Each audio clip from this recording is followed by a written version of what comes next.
Magandang araw! Ako po Shelia Rose. Mabait, mapagmahal, masunori, at mabuting bata. Unang-una, gusto ko pong muna mag-thank you kay Papa God sa araw-awa na blessing nang nabibigay niyo at wag din po natin nakakalimutan mag-sorry pag may nakuha tayo mali para patawadin na tayo. At for today's video, noong May, napunta po kami sa Enchanted Kingdom. Na-celebrate po kami ng birthday ng kuya ko at ng mami ko. Grabe yan, ganda po doon. Tapos ang dami po ride. At lalaki pa.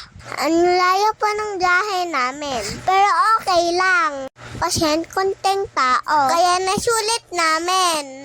Halos lahat ng pambata na rides ay nasakyan ko. Kaya sobrang happy ako. Pero medyo natakot ako dito sa isa. Kaya pala ay sumakay yung mami dito.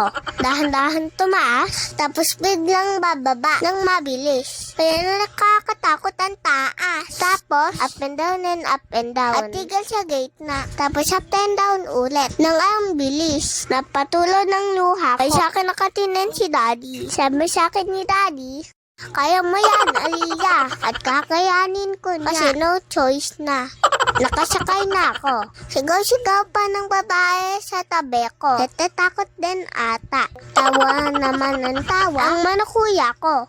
Parang ewan. Hindi sila takot. Pagkatapos dito, madami pa ako nasakyan. Sobrang happy talaga. Lalo kasama ng family. Walang bayad pag birth month mo. Diba, astig? Pero, ang mahalaga ay sama-sama ang pamilya. Kaya hanggang dito na lang po. Maging mabuting tao po tayo lagi. Para love ni Papa God. Bye-bye!